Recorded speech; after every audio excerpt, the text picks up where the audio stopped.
What's going on, guys? Welcome to the very first episode of the EDH, your one and only stop for all things Magic the Gathering EDH Commander. I'm your co-host, Cory, and with me today is none other than the enthusiastic, electric, dynamic Dylan. Those are a lot of words, and I don't think any of those describe me. What are you talking about? Pizzazz, wow, wahoo, the whole 9 yards. All right, man. So, very first episode, how are you feeling? I mean, neither of us have been on a podcast before. Obviously, we'd like to thank everybody for joining us, but how are you feeling right here, right now in the driver's seat? Well, first off, I do want to make a correction. I have done podcast stuff with people before. It's just been a bit since I've done anything, and none of it ever really picked up. Well, don't undersell yourself. We got a professional in the house. I am but an amateur. And I bow before your greatness. So we're here, we're doing this, we're talking about Magic. I'm feeling good. I don't really have a lot of people to talk Magic to, so this will be something fun to do. How are you feeling? You know, I'm feeling great, you know. I think, like you said, so we both love Magic. We both did not get to know each other through Magic, but I think through Magic, you know, we're starting to get to know each other a little bit more. And obviously, hopefully you guys enjoy coming along for the ride. All right, so before we get into everything we planned, I've got a surprise question for you. What set did you start with? Lay it on me. Okay. What set did you start with? Oh, what set did I start with? So I started all the way back in Gate Crash, but then I stopped for a while. And I pretty much fell out of Magic entirely. I grew up in a school that was very Yu-Gi-Oh centric, so Yu-Gi-Oh kind of dominated the card game scene, and then I got back into Magic Ikoria, I want to say, like 2019. I as a grown adult man, found other people that played Magic. They invited me to game night, and I walked into Walmart, pulled off the Gavi. I'm trying to think of the name of the precon, but it's the Gavi like cycling precon. Yeah, I know the one you're talking about. I can't remember the name of it, but I know exactly which one you're talking about. Listen, this is how you know which one it is, right? It's the one where everything in the deck is now hot garbage, except for the fact that it had Fierce Guardianship, which is now pretty much the entire cost of the deck. But, you know, went, played, had a blast, and I've been up on it the last 3-4 years now. What about yourself? Okay, so it was kind of a mess when I first started. So it was right at the end of New Phyrexia. I bought a New Phyrexia intro deck, which I missed when they had those. Mm-hmm. So I bought it because my at the time girlfriend had got into Magic to be able to play with her dad, and then I got into Magic to be able to play with her. But I stuck with it. She didn't. So just left you and her dad a great bonding experience? Oh, no, I never really got to play with her dad, but I had a local card shop, and I went there all the time, and I had a lot of fun. I played all the way until Dragon's Maze. I had to quit playing because my schedule didn't align to go to the shop right before Theros, a set I was super excited about because I love Greek mythology. I love Theros. And then I came back to playing the game about, I want to say, Zendikar Rising. Okay. But before I actually got back into playing the game, I did buy a few Ikoria packs, and I bought the Ikoria Human deck, and I bought the Ikoria Calamax deck. Okay, Calamax, the spell slinging, when you tap it, it copies deck. Yeah, so when Calamax is tapped, the first spell you cast each turn gets copied, and the only real good card from that deck right now is the Deflecting Swat, which is about the price of the deck. Yeah, the 2019 precons, they all decided to cram in one single card that was free if you had your commander, and now every single one of those, except I think the green one, not so much, but the other four are pretty much all like $30 to $80 cards. And let's not forget the 2019 commander decks.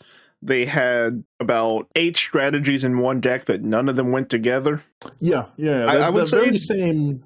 Yeah, I'll say that very same Gavi deck had cycling plus draw plus discard plus. It just seemed like, well, let's put 100 cards together that just take things off the top of your deck and call it a theme. Yeah, okay, but like the secondary commanders for the Calamex deck, Calamex was all about tap it, sling spells, and copy them. But then you've got Paco and his partner, which is all about attacking to steal cards from people's decks, and then the third commander in the deck was Xeris, the Slithering Storm, which is all about making snake tokens when your opponent draws cards and forcing your opponent to draw cards when he deals damage. Right. So there was no. You've got like 4 different things going on in one single deck. I would say that the best put together ones were either the human deck because it's human tribal, or the one that is about putting different types of counters on your things and then giving everyone those abilities. No, I think I definitely agree with you, and I think the ones that have lasted the longest out of Ikoria are essentially, as far as mechanics are concerned, are essentially mutate and the ability counters, and the free to cast, spell cycle for your commander, and everything else kind of has fallen by the wayside, I think. Yep. But speaking of commanders that we both got started with, today's topic, to help everybody kind of get to know all of us, we decided to set aside 8 very special commanders that are near and dear to our hearts, 4 from each of us that would kind of resonate. We'd explain why we like them, and hopefully you get a little bit of an insight on our Magic journey, why we want to start this podcast, all that good stuff. But first, before we get into that, we did want to cover a little bit of TCG news. We got a little bit of fun news and then a little bit of not so fun news. Yeah, there's like news I was pleasantly surprised about literally a couple hours before we started recording this, and there was news where I don't know if confused is the right word, but I was definitely sort of like, what is happening here? So we'll start with, I believe, what is the most easier to swallow palatable news, and that is Command Fest summer dates have been released. So we just had Command Fest weeks ago, I believe, as this recording. They just had a small, like four location Command Fest in Minneapolis, Orlando, Seattle, and somewhere else. Let's say Richmond. I'm not 100% sure. But we have now the second round of Command Fest dates. So if you are interested in going to Command Fest, which this is now the second year they've come back since the pandemic. They had them last summer. They had a little bit, like I said, this spring. And now heading in, we've got a couple days in June in the U.S., June 16th to the 18th in Orlando, Anaheim, Indianapolis, and Baltimore. Additionally, if you are outside the U.S., that same weekend, the 16th through the 18th of June, we have Edmonton. Later in June, we'll have London, Frankfurt, Germany. I'm not even going to pretend I speak French, but let's call it Severier. If that's French-ish enough, let me know. Then in July, we're going to be looking at Beijing, Osaka, Mexico City, Australia, and Sao Paulo, Brazil. Dylan, have you ever been to Command Fest, or you been to a Magic tournament or something like that? I have never been to any big Magic events, and they are never close enough to me to where I could go to one. Without doxing yourself, where would that be exactly? Yeah, so I am located in Virginia, and most of the time it is just too far for me to be able to drive down and really do anything. Yeah, because I think, so let me clarify. When I say Philadelphia, I don't mean I think Philadelphia is in Virginia, but I feel like that's where I see most of the events at, was like Philadelphia, Pittsburgh. I do want to say last summer they had Richmond. The closest one to me that is taking place this summer would probably be the Baltimore, Maryland one, but that would require me to drive 12 hours. It would require me to have time off from work and to be able to afford a hotel for 3 nights, and gas prices are ridiculous, and I don't have a passport, so I couldn't just fly there, and then if I flew there I'd have to rent a car. It's a lot of hurdles. See, I luck out because I'm in Florida, but I went to Orlando Command Fest last summer, had a blast. But the nice thing is I'm about an hour and a half away from Orlando, so I can foreseeably go out there. Like, if I wanted to do a day, I could foreseeably go out there, have a blast, and just drive home super tired at the end of the day. You know, I'm not going to say getting a hotel room in Orlando is cheap, but, you know, there's that option.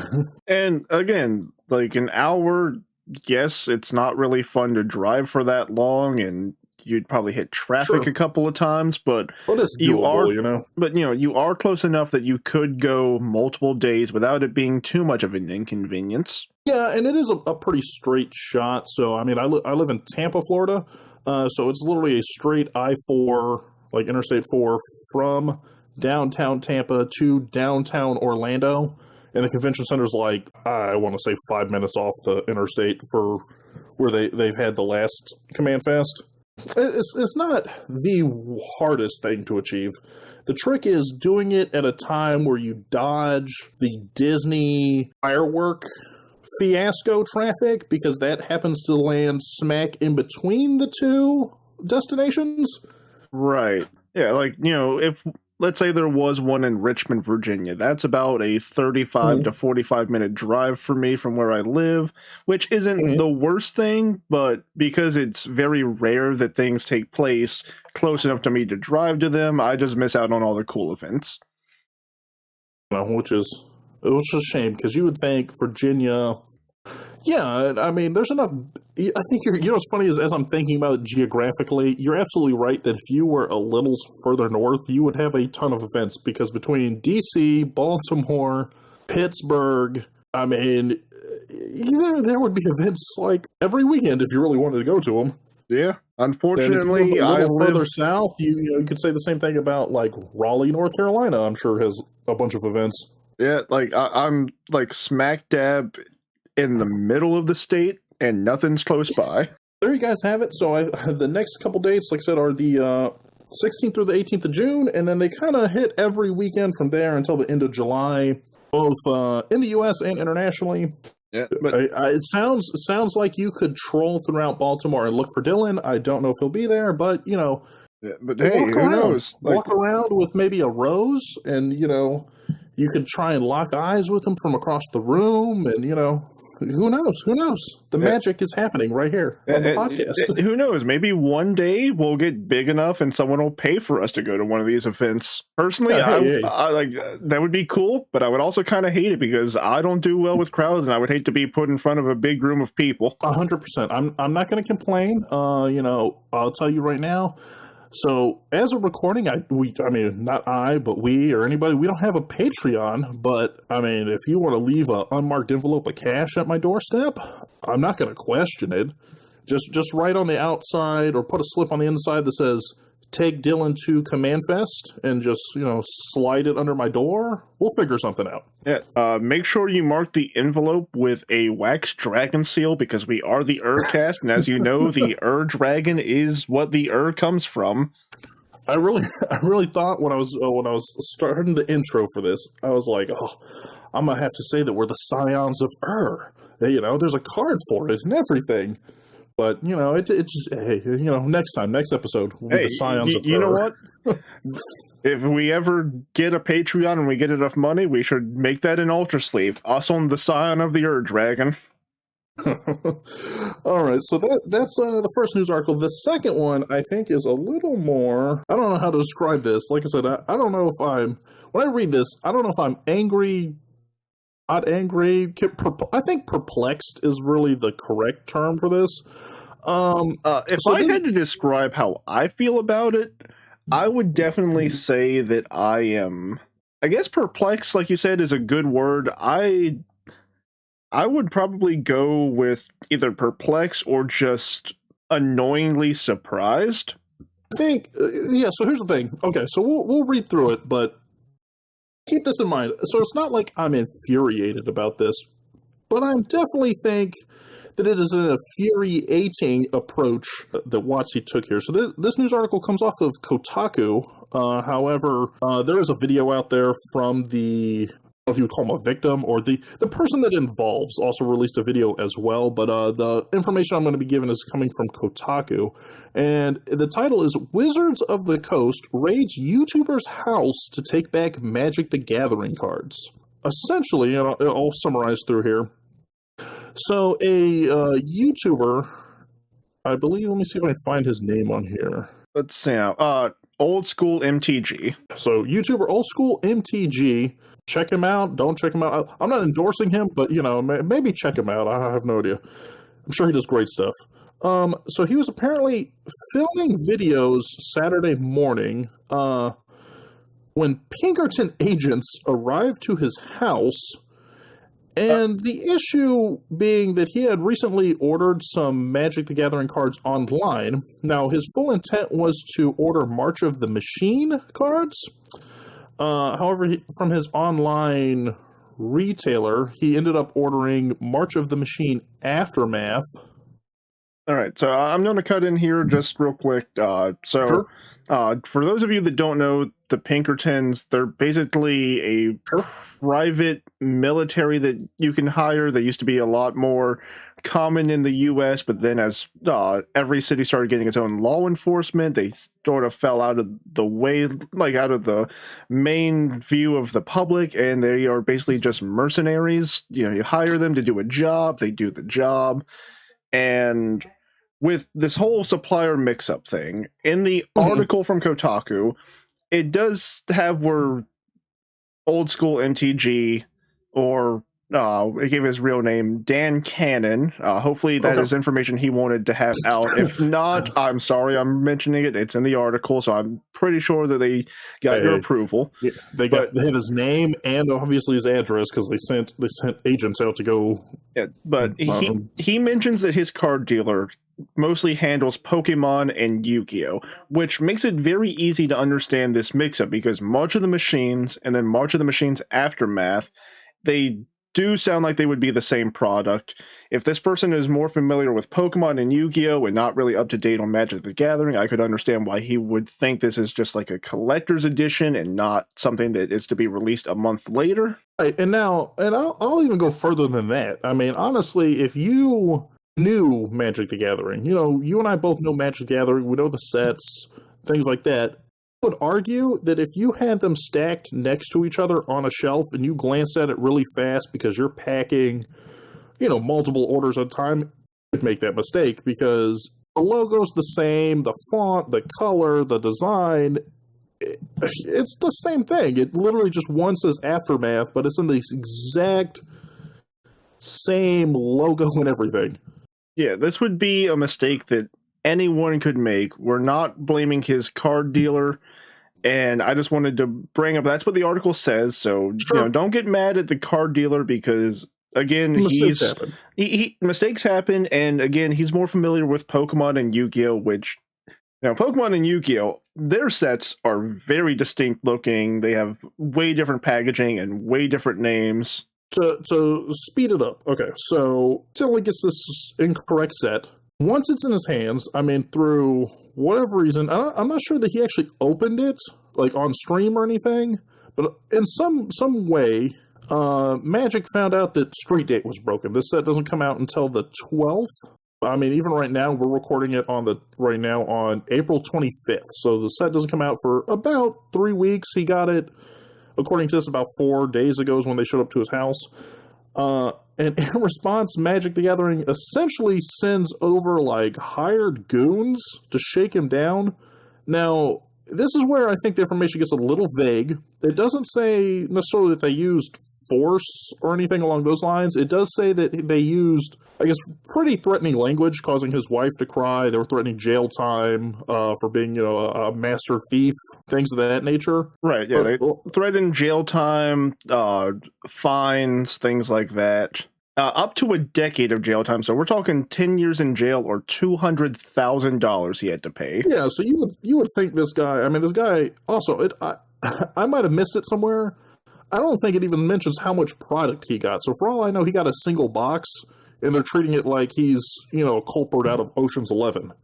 But they send over the Pinkertons, which we're saying. So if you look back if you guys look back or you know anything about U.S. history, the Pinkertons were very big in the late 1800s to early 1900s, pretty much for strike breaking. So if you went on a strike against a big monopoly, they would show up and essentially rough you up until you either went back to work or they replaced you with other workers. But they've been known for various riots. A lot of these riots, people have been severely injured or killed. And in fact, they were so known for their brutal tactics, the U.S. government essentially had to tamp them down to now where they're sort of a private bodyguard force, I guess, for lack of a better term. So, again, like, it seems like sending the Pinkertons was a bit of an overreaction on WotC's part. I do understand them wanting to protect their product, and it does mention in the article that Old School MTG did have a pack opening video, which he has taken down at the company's request. And he has requested that people delete any screenshots or clips that they saved from the pack openings, which I did notice that happening on spoiler websites, that all the leaked cards have been removed from spoiler websites, which is good. Okay. Sure. Now, so here's my argument, right? He definitely shouldn't have opened them. Or rather, he shouldn't have opened them on stream, because that's sort of just asking for... I'm not necessarily trouble, but it's definitely like, come on, you knew that this wasn't going to be above board. So at bare minimum, you know you're at least going to get like a copyright strike. Maybe you get a cease and desist letter at best. But really, once the information's out there on the internet, I mean, good luck pulling it back. But I would argue that throwing out, like, basically goons, for lack of a better sense, is a first move. That's like extremely heavy-handed. And it says that they went to his house. I mean, did they show up to the card shop and, you know, beat up the clerk? In the article, I'm pretty sure it mentions that he asked them not to get the card dealer involved, so I'm sure nothing happened to the card dealer, but I do agree the Pinkertons as the first step is definitely the wrong move. I feel like they should have claimed the video, got it removed from YouTube, and then obviously they had his address, so they could have either sent the cease and desist letter or have WotC representatives show up at his house to talk to him, maybe send a lawyer. Also, in case anyone doesn't understand, WotC stands for Wizards of the Coast. It's just an easier way to say it, because Wizards of the Coast is a lot to say compared to just WotC. Over and over again. So here's the thing. Like, you and I, let's just look at our actions or our history together. So you and I know each other through the Pokemon community. Now, in the history of Pokemon, at least post Gen 3, Gen 4, once the internet's kind of become more prevalent, have you been a part of a game release where you haven't seen some Reddit or some Twitter post or some forum somewhere that hasn't had somebody getting their hands on a game ahead of street date? Yeah, no, there's always somebody getting the game early, whether it's through them hacking the eShop or actually getting an early physical copy. I know some people get review copies of the games early. Some people just manage to get their hands on copies early. Exactly, and I'll say this.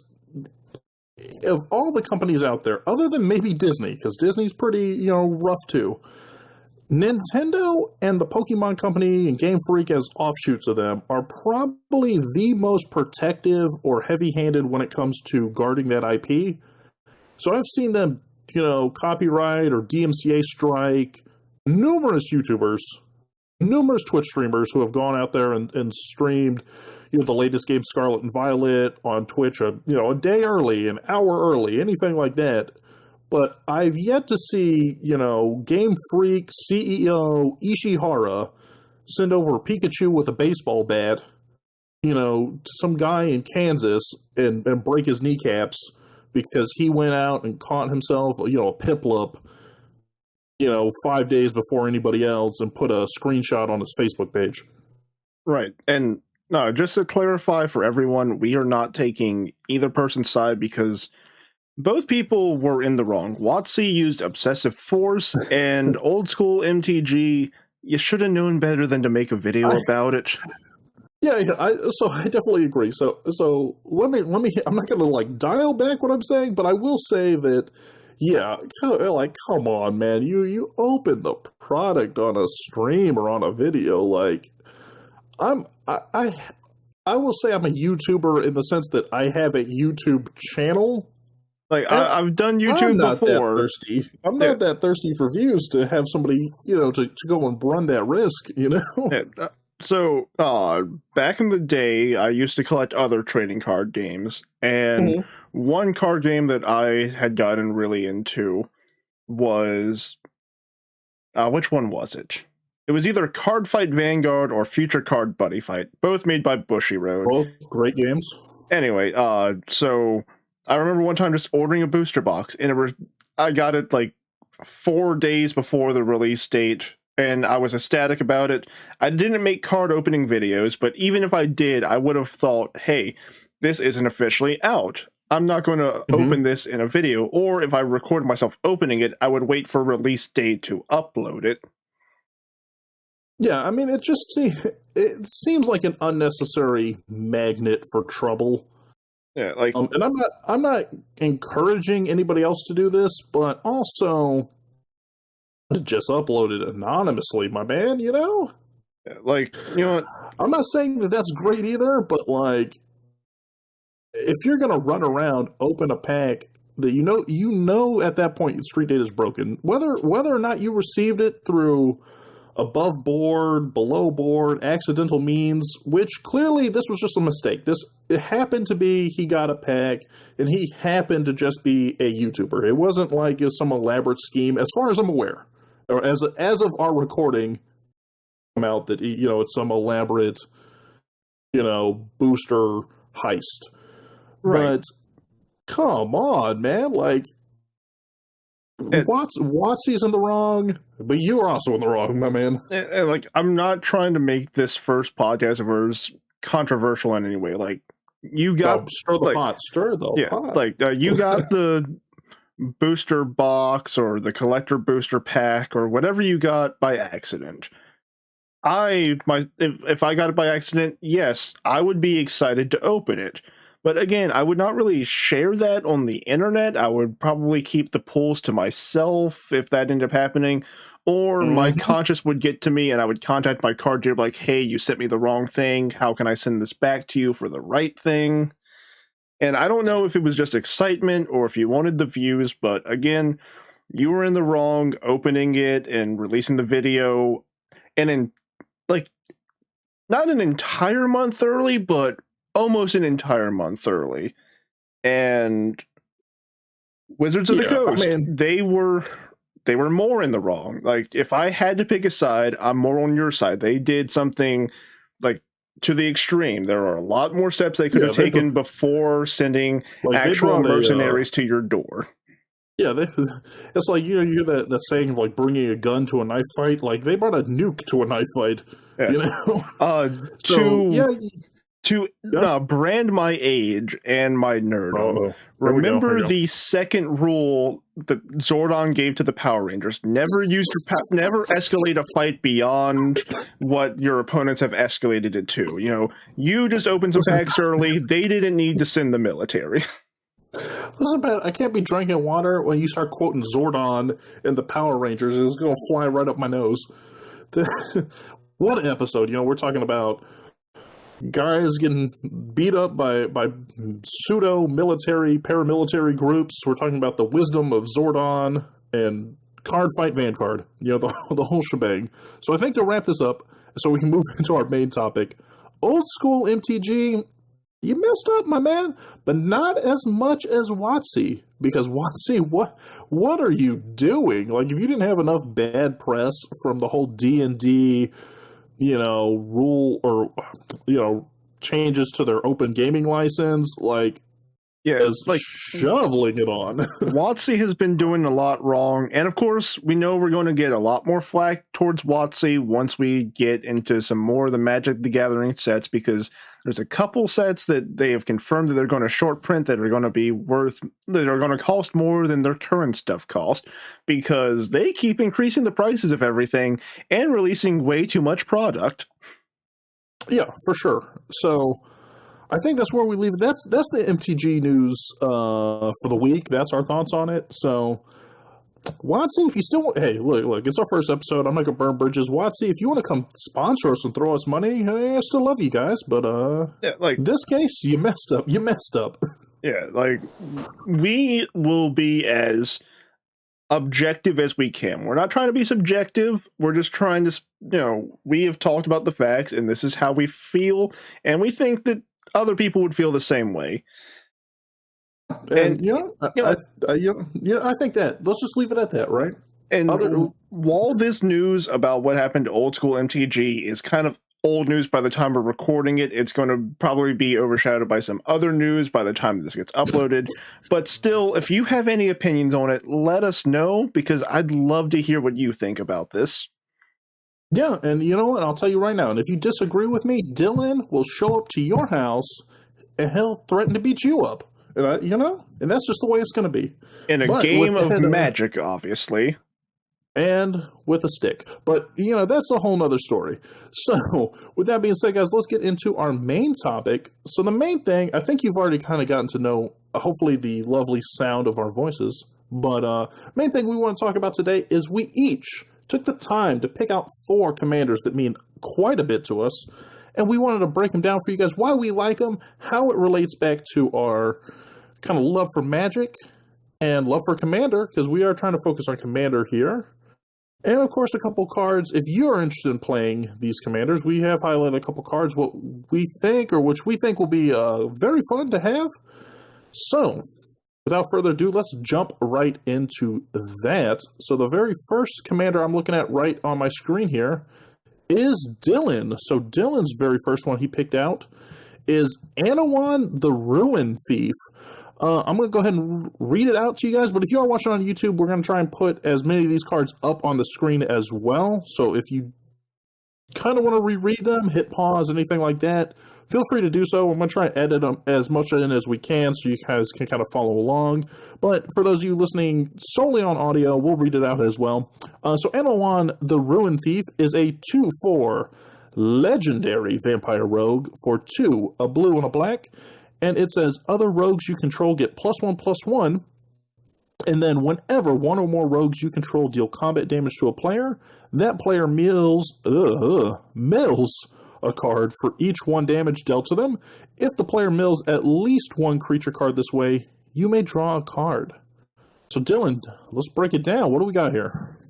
All right, so Anowon the Ruin Thief.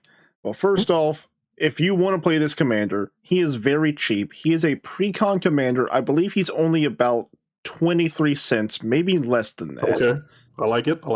But why do I enjoy playing Anowon? First off, his Lord effect, giving all other rogues +1/+1. That's great, because rogues are a deck where you want to do a go wide strategy sometimes, and they also have a lot of unblockable creatures, which goes really well with the fact that you are buffing their attack and their defense, so it's going to be harder to kill them, and they're going to hit harder. I think it should be said, too, a lot of rogues, from my understanding, without having them all pulled in front of me, a lot of rogues are usually 1 to 2 power as well, so getting that extra buff does kind of go a long way, as opposed to some of the larger tribes that are known for bigger, beefier creatures. So this does help a go wide, where you're pumping maybe, 8, 10 creatures all at once, and you're almost, if it's a 1/1, you're basically doubling its power right there. Yeah, and then rogues are usually cheap. There's a few more expensive rogues, but usually your rogues are going to be about 1 drop or 2 drops, the occasional 3 drop. Not that many rogues go above a 3 drop, but there are a few that are, like Dante, Lord of Luxuries, is a 4 drop rogue, but he's worth it. So rogues are cheap, and they're all getting buffed, which means that you can pay a little bit to get a powerful army. Okay, and then looking at the second ability, so you've got your army out, you got them all buffed up, 1/1s. Maybe they cost, let's say, 1 to 3 mana on average, somewhere in that range. Yeah. So what are we doing with them? What is Anowon doing with them? Yeah. So Anowon, you're going to have 2 or 3 guys on board before he gets out, and then he's going to buff them, and they're going to attack, and then they're going to activate one of the reasons why I love this guy, mill. So I've always been a big fan of mill strategies. I know mill is not the strongest, especially in Commander, where a lot of graveyard-built decks exist. However, just being able to watch your opponent have to send the cards they want from their deck to the graveyard, and now they got to find a way to get it back before you can finish them. I love that. And if you can actually manage to get their entire deck in the graveyard, all you got to do is end your turn and you win.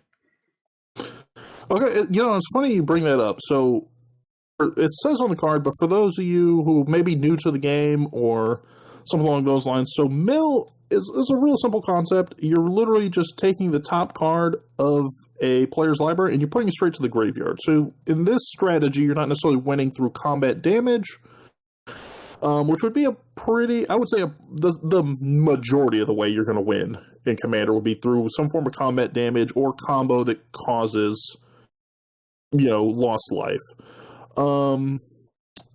So you're running through mill. Now you did bring up the fact that Commander is a harder kind of format for mill. Usually the reason for that is that it has larger decks. So in a standard or a modern game, you're running yourself and usually one opponent with a 60 card deck, which becomes a lot easier to mill than when you have a table of 3 other players who each have 99 card decks plus their 1 commander. So if you factor in them drawing their initial hand, you're milling through 92 cards roughly on deck, and you're doing it 3 times. So it does become pretty difficult. What kind of ways do you have to get around that, or what appeals to you over, let's say, a combat-based strategy? Well, again, mill is just kind of fun, and it can also be sort of an advantage engine because, again, if you make your opponent toss away their important combo pieces before they can get to them, it's either they can't do that combo anymore, or they have to find a way to get that card back from their graveyard into their hand or back into their deck, which there are plenty of cards that do make that possible. And then, when you're running a mill deck, you got to watch out for the cards that say, when this card is put in your graveyard from anywhere, shuffle it and your graveyard back into your deck. Sure. Sort of the, I know it's banned, but sort of the old classic Myrkul effect. That's just, once it hits, you shuffle everything back in. And, there's still a Kozilek that does that as well. Yeah, there's Kozilek. And there's a green card, I can't remember the name of it, that has that effect as well. But yeah, sure. There's cards that do that, and you never know if your opponent's every color. Yeah, you never know if your opponent's going to be playing a card like that. However, that is one of the appeals of mill to me because it's harder to win with mill. So I feel more gratitude when the strategy is actually working. Oh, I was just thinking, actually, as you were explaining of other people's combos. Ironically, I think so. This color pairing, Dimir, the blue-black color pairing, is obviously known for more mill-based strategies. But ironically, I think it's also the most prepared for mill-based strategies because there's also a lot of graveyard-based strategies. So I don't know why. I just happen to kind of realize on that. Yeah, and you could run the Anowon deck to mill yourself and then recur your big guys back onto the board. But also, Anowon, the final reason why I like this commander a lot is that he has a built-in draw engine. So it's not always going to work because it requires your opponent to mill a creature. And there are some decks out there that run very few creatures and they run more spells and enchantments and things like that. Sure. However, you are attacking, if you're doing it right, you're going to be attacking all three of your opponents. You hit all three of them, all of them mill. Chances are one or two of them are going to mill a creature, which means you will get at least one or two cards drawn. And there are cards that you can put in your deck that benefit from drawing extra cards in a turn. So if you get lucky on your mills, you get even more advantage. So, Anowon, he's got a Lord effect. It doesn't offer any protection to your rogues, but it buffs their powers. So, that's at least helping you with the whole win con, because if you're not going to mill them out, you can at least deal as much damage as possible. But this guy gives you free cards.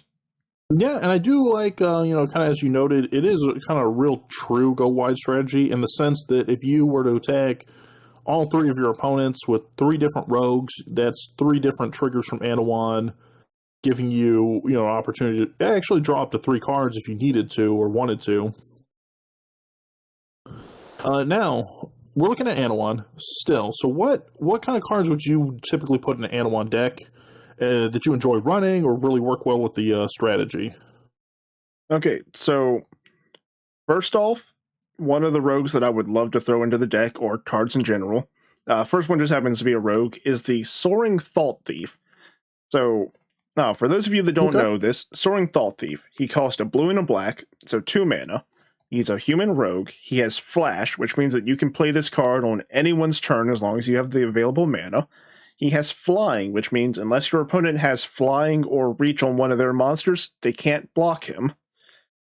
He has the ability, as long as an opponent has 8 or more cards in their graveyard, rogues you control get +1/+0. So it says, as long as an opponent has 8 cards. So if you mill one person for 8 cards and everyone else has less than 8 cards, you still get this ability, because as long as one of your opponents, and it's not just cards that you mill from their decks, it's just exists in their graveyard. Cards that exist in their graveyard. So as they're playing their search cards to get the cards they need for their combos, they're helping your Soaring Thought Thief get online. Which I think should be noted.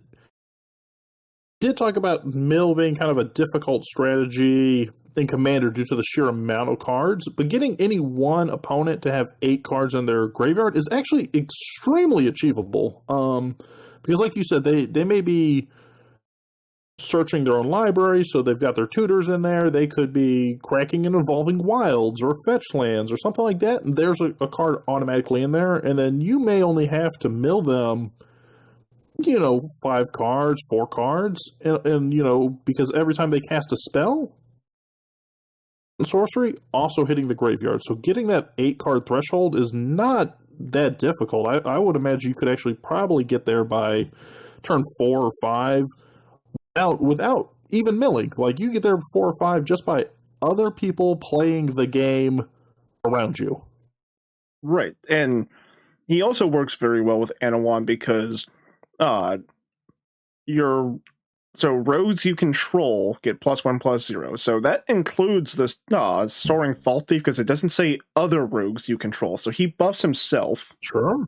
Okay. And the more damage your rogues do, the more cards that Anowon is going to send from their decks to the graveyard. So with him and Anowon together, that's a guaranteed 2 cards per creature that hits. Yeah, so the play pattern on this, if I'm understanding, ideally you're not the first turn player. You're following up behind somebody. You flash it in on their end step, so you instantly get around Summoning Sickness. You start your turn. And the Soaring Thought Thief online. So Soaring Thought Thief essentially at that point is a 3/4 if I'm doing the math right. He would be a 3/4 if Anowon was on board and one opponent had 8 cards in the graveyard. Yep, and then you swing in with Flying. Again, not a lot of things want to block a 3/4 flyer.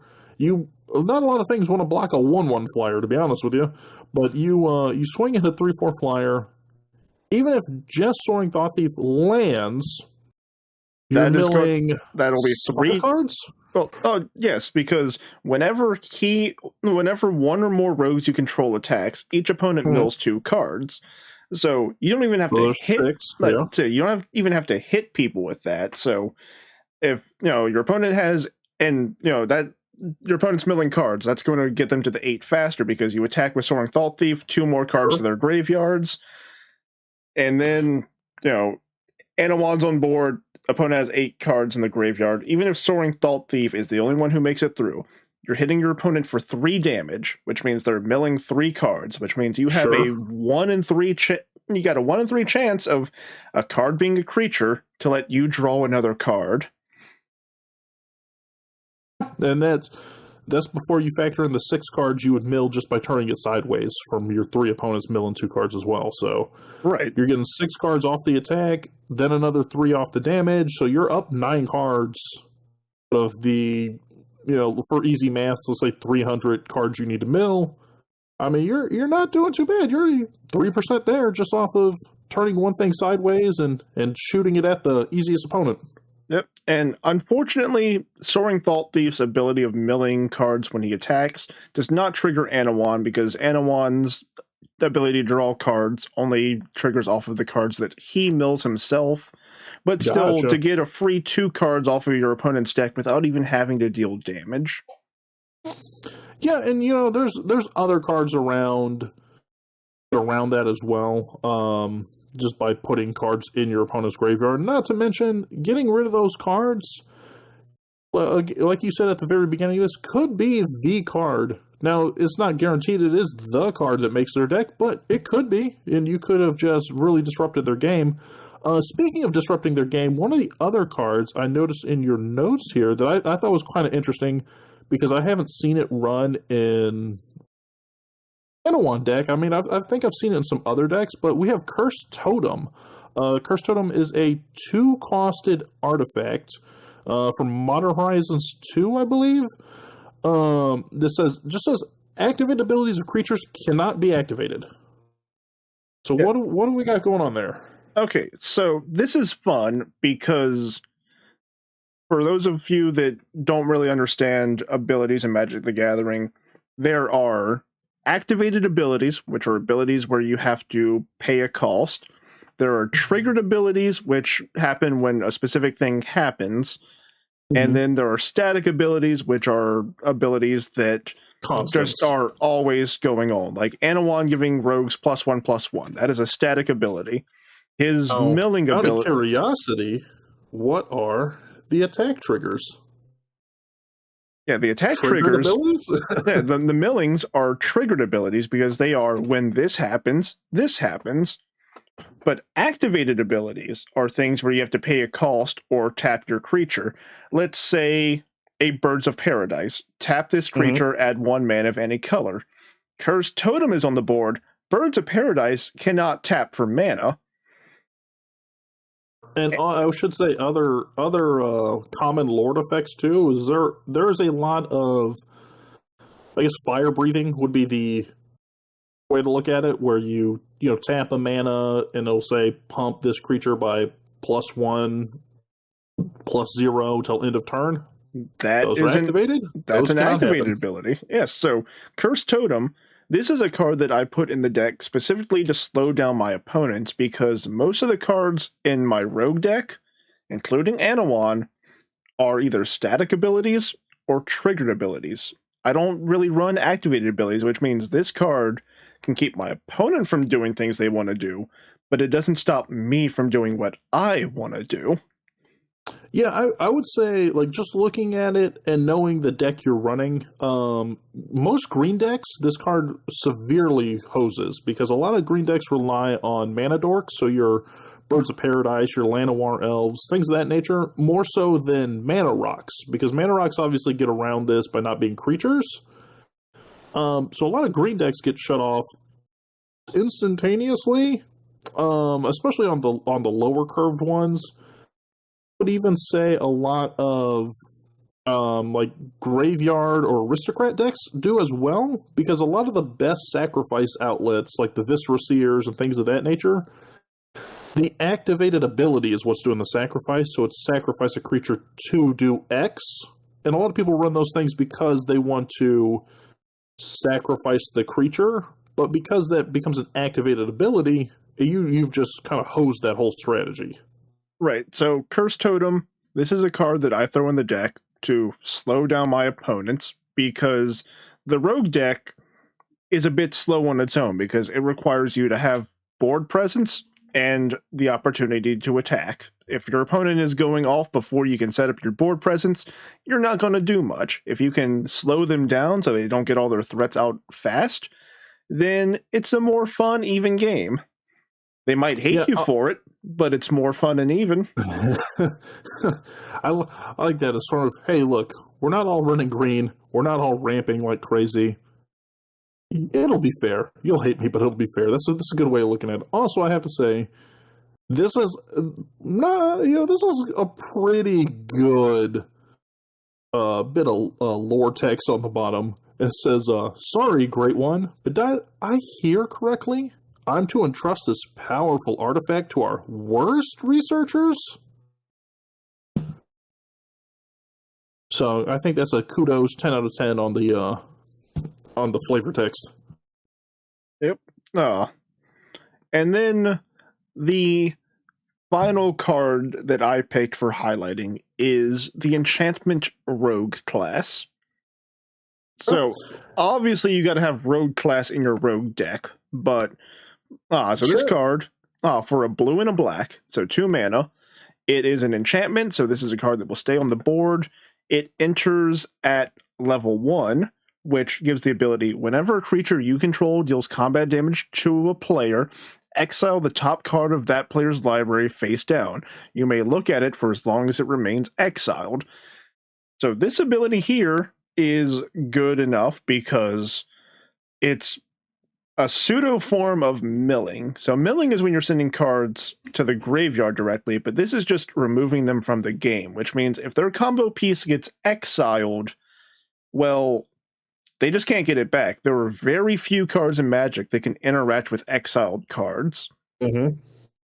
So if you exile away their Thassa's Oracle, you exile away their Ad Nauseam, their Time Twister.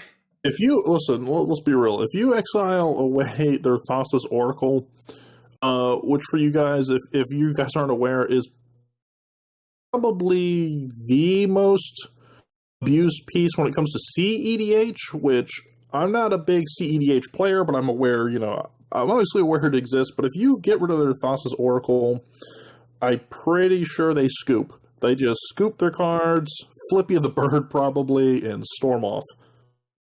Yep. And then with the Rogue class, I then have the ability to level it up. So for a blue, a black, and a mana of any color, now the creatures you control have Menace. Menace is an ability where creatures cannot be blocked except by 2 or more creatures. So, which should be noted is huge on a go-wide strategy. Yes, because you are sending as many people as you can at each opponent, which means for every 1 rogue that you send their way, they have to throw 2 creatures in front of it, which means they have less things to block with, which means more of your rogues get through, which means more damage, which means more milling, which means more exiling. No, and I think it should also be noted that a lot of rogues, it's not uncommon for things like Death Touch to be on a rogue as well, just already printed on the card. So having something like that also makes people really not want to block you. And if you have both of those, then they really, really don't want to block you. Yep.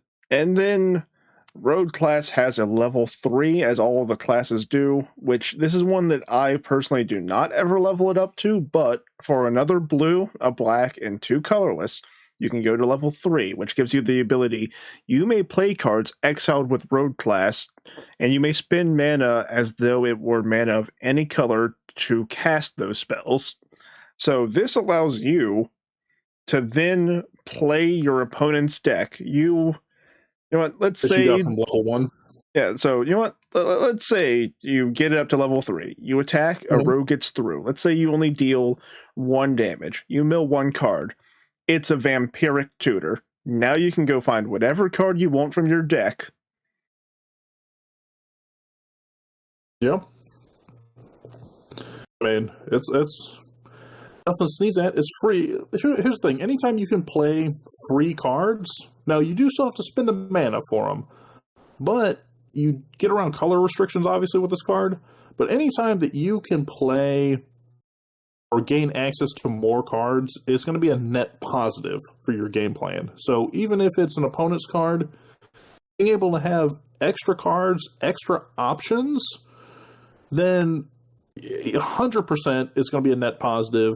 That card you milled may or may not be useful, but that option now exists that you didn't necessarily have before. Also, I think, if you get to a later turn where you may have 4 mana, but nothing really going on in your hand, it's a viable mana sink that you can just get up to level 3 and kind of give yourself that kind of play around to have, not a worst case scenario. Yep. And this was a unplanned card to talk about, but I don't know how I forgot about this card completely. Another good rogue to have in your Anowon deck, Invisible Stalker.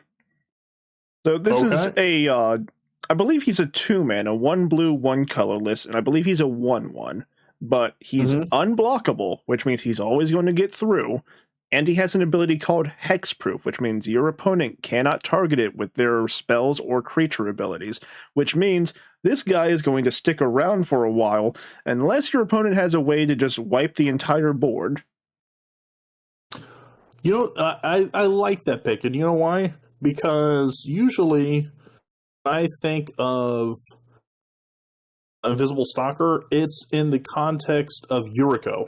Yuriko ninja decks like to have unblockables that swing in, that you can then ninjutsu into your ninja and get those triggers that way. But you're kind of getting the same thing in the sense that it getting through unblocked is what's giving you the trigger in this case. You're getting the trigger off of Anowon, you're getting the trigger off of, Soaring Thought Thief, off of Rogue's class, off of however many other effects you stack on there. And it's not uncommon. It happens very often that 1 or 2 chip damage that you can get in early adds up in the long run, because you might win a game with 2 life left. You might win a game where you're trying to, or you would be struggling to come up with that last 2 damage, and 1 point of damage, 2 points of damage, things like that you get in early, they can't be blocked. And even late game, getting 1 point of damage that can't be blocked when everyone has their board state set up, it helps avoid sort of the board getting too clogged for you to get in those triggers so you can get Anowon up and running. Yep. And again, unblockable things. You have a lot of that in rogues, which means you've got a lot of small boys that are going to just eat away at your opponent's deck. Yeah, and that and that's what I really like about this. Now, when I think mill, I'll be honest with you, the first thought I go to is horrors when it comes to blue-black. I've never done me personally, I've never done a rogue deck, but I think I'll give it a try. And I think, all you guys listening should too. It looks like it's a lot of fun. There's a lot of cards, not just mana-wise, but also just cost-wise. I mean, a lot of people for the 30-some-odd cent Anowon Commander, for the whatever it is, the $15 Umbrus, if they're going horror nightmare themed, or they're looking for Captain Ingathrod, which is another themed mill based commander. But those are a lot more expensive. Horrors in general tend to be a lot more expensive on the mana side. I mean, even those 2 commanders are 5 mana as opposed to 4. I like it. I like this a lot. I think, it's a very easy to digest deck. You get out your nice little board state, and you kind of, just go to town. Hit what you can hit and have fun.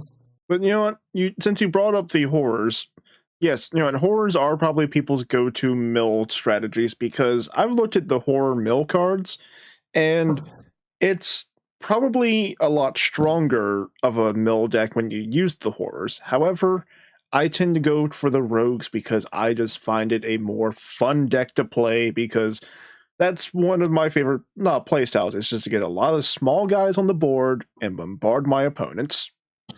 Listen, when you're a kid on the playground, right? It comes down to, did you want to be a cool ninja assassin, or did you want to be, a swashbuckling pirate? And I think, I think that's where you got to make the decision. So if you're going for stealthy, targeted strike, ninja assassin, we go Anowon. If you want to just spook kids and you be a big bully, Umbris or Ingathrod. But with that, I think we're going to move on to our next commander. Next one's one of mine. And we've got Myrkul, Lord of Bones. So Myrkul is a 7/5. Now he does cost a massive 7 mana, 4 colorless, a white, a black, and a green to give you a legendary creature god. And he says, as long as your life total is less than or equal to half your starting life total, Myrkul, Lord of Bones, has indestructible, and whenever another non-token creature you control dies, you may exile it. If you do, you create a token that's a copy of that card, except it's an enchantment and it loses all other card types. All right, so before you get heavy into explaining this card, first off, I want to say these legendary god, Lord of X creatures, the D&D ones. Yeah, the D&D ones. I've seen a couple of these cards. I own a few of these cards, but I've noticed that they don't really get played a lot. So when I saw this on your list, I was like, I can't wait to see why this came up, because I've wanted to see someone run one of these Lord of Blanks as a commander. Also, I'm really interested in what kind of things are going to be in the deck, because I've never built a deck in the Abzan colors, which, for those of you that don't know, Abzan refers to the 3 colors of white, black, and green being on a creature. Sure. So, first off, I'll tell you right now, here's why you don't see a lot of it. 7 mana. And if it gets blown up once, it's 9 mana. Like that. So it's definitely a late game kind of play. Now, Myrkul gets helped out a lot by the fact that it's in green, so you do have a lot of access to, the 3 visits, the Nature's Lore, the Sky Shroud Claims, the Mana Dorks, etc., etc., etc., that really kind of help it out a lot. Really, the main reason I chose it is it comes down to 2 things. One, I'm a dungeon master for my friends, so when I saw a D&D set, I scooped it up. I mean, I don't know how that speaks to the criticism we were giving to Wizards of the Coast earlier, but there's that. What really drew me to this commander is the fact that enchantment focus. Now, a lot of enchantment-based commanders that you have out there are really not focused so much on enchantments as they are on auras. So you have a lot of things like Light Paws and stuff of that nature. They have to do with auras and equipping auras. The main enchantment-based one I can think of is Sithis, Harvest Hand, which has to do with playing enchantments to get, I believe, was it one life and draw 1 card? Something like that. Along with various kind of enchantment effects. Now, this one's a little different because it actually takes your creatures and turns them into enchantments. So whenever your creature dies, exile it, and you get an enchantment right away, which is a surprisingly easy thing to bust if you have the right cards.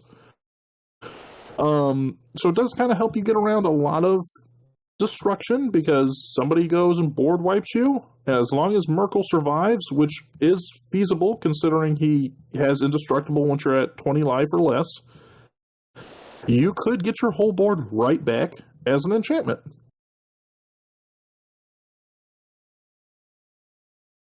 So I think one of the easier ways to kind of break this deck is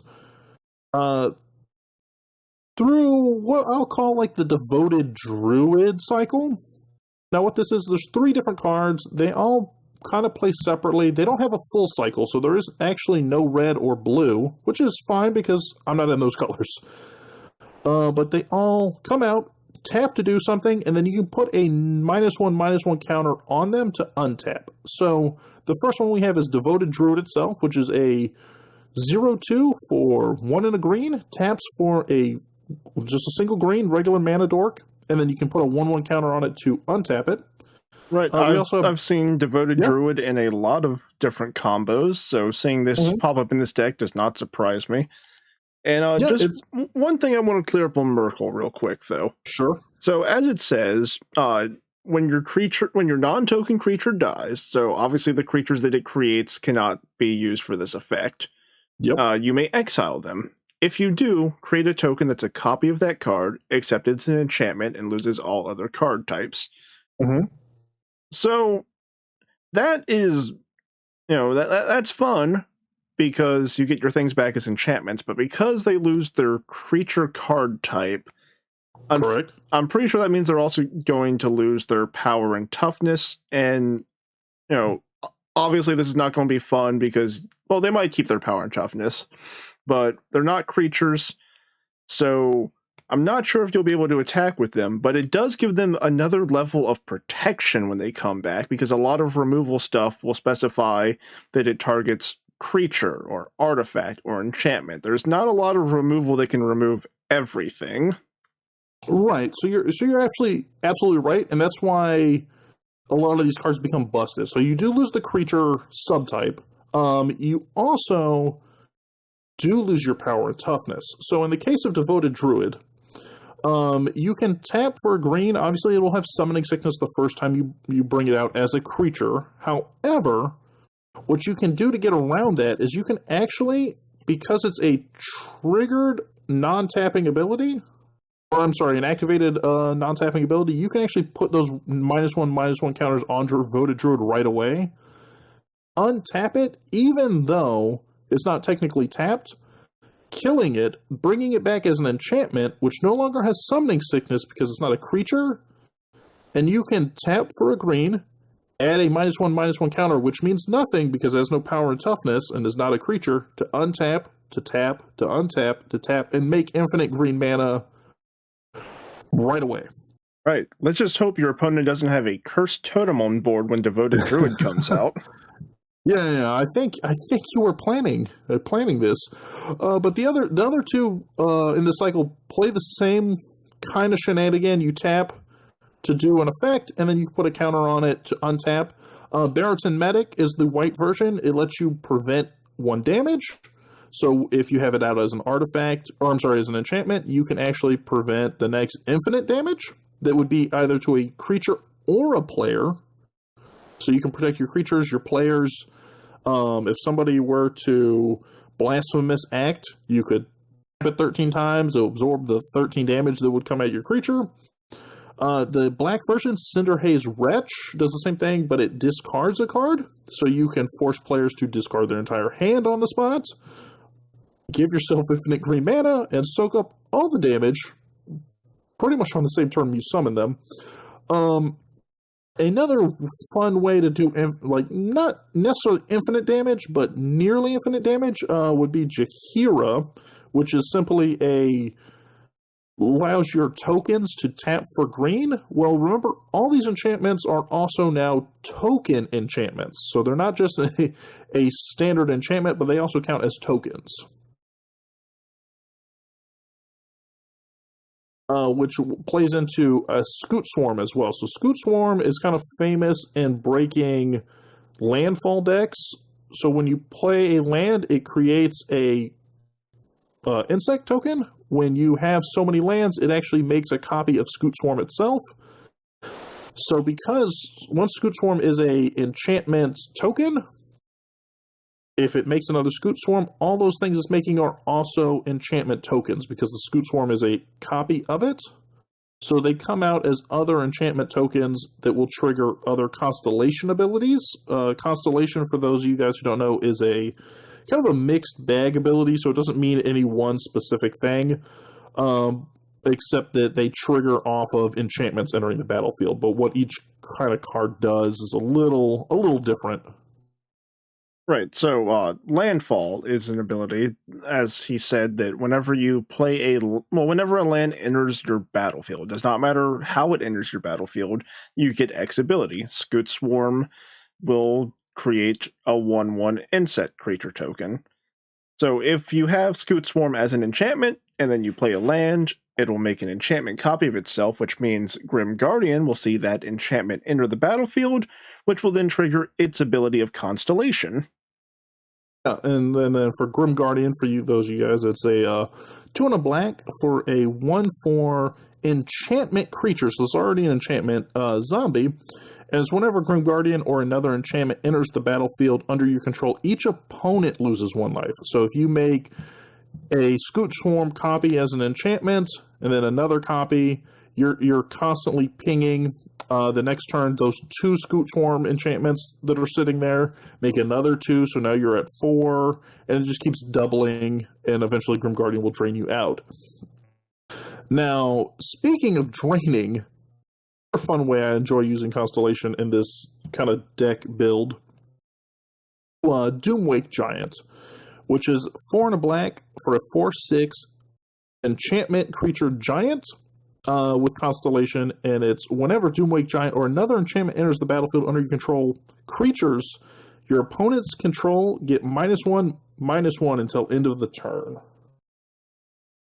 So what that does is, essentially, it's a board wipe. So a lot of people don't like to play against Toxrill, which is a black-blue version of this, that on each upkeep, all opposing creatures lose, or get a -1/-1 counter, with the thought being you eventually kind of drain them out. This, you could trigger multiple times a turn and just constantly board wipe. So if you're constantly board wiping, then you've got Cinderhaze Wretch to prevent anybody from having cards in their hand. You can essentially oppress the deck, oppress the board until you push through for victory. Yep. And another good thing about this -1/-1 ability from the Doomwake Giant. In Magic the Gathering, there is an ability that is called Indestructible, which means a card cannot be destroyed by damage or by card effect. However, if you can get it to have 0 toughness due to board state checking, the indestructible creature will die, because if a creature has 0 toughness, it cannot exist. Yeah, that's very true. And speaking of getting around Indestructible, the other card I enjoy is Magus of the Tabernacle. Now, I believe we're going to be talking about another one of these a little later on one of your decks, but this particular one, it's a copy of an older card. So all these Magus cards, Magus, I guess, Magus, all of them are creature copies of older kind of alpha, beta, early 90s set cards. So this particular one is a copy of Tabernacle at Pendrell Vale, and it's for 3 and a white. You have a 2/6 human wizard that gives all creatures the following ability. At the beginning of your upkeep, sacrifice this creature unless you pay 1. Now, what does that mean exactly? At the beginning of your upkeep, you either pay 1 for each creature or you sacrifice them. Now, if you have Myrkul out, you pay 1 for Myrkul, and then you can sacrifice all your creatures to turn them straight into enchantments. If you're an opponent, you basically sacrifice all your creatures, or you have to tap out a lot of mana, especially for a wide board state. So it can also be another way to get around Indestructible, keep the board clean, because obviously with this kind of deck, you're doing a lot of creatures, but those creatures then become enchantments, so it becomes very hard to kind of block combat damage. Right, and this goes well with your Devoted Druid as an enchantment, because now you can just infinitely pay for all your creatures, so you can just keep whatever you want to keep around without having to injure yourself. Yeah, that's exactly right. And then the other beauty of this is the fact that this card is $3 and a creature, so if you sacrifice this creature, it just becomes an enchantment version of itself, and still forces your opponents to pay.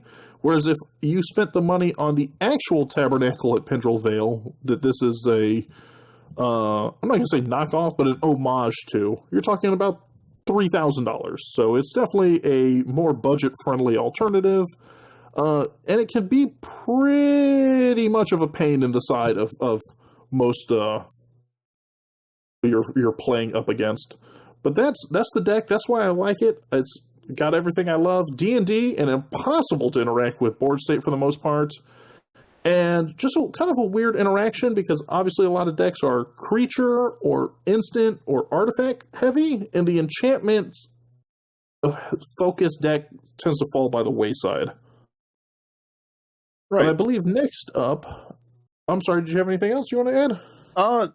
No, not, well, I guess the one thing I could add is this Magus of the Tabernacle. It works really well in this deck. However, if you want to play a strategy called Stacks, which is where you prevent your opponents from being able to play until you win, this is good for that. You really want to be hated.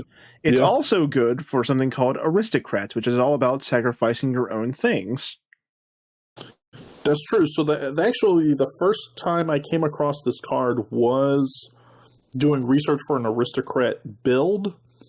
Because my thought was that I can't even remember what commander it was going to be for, but my thought was that I was going to build a big board state.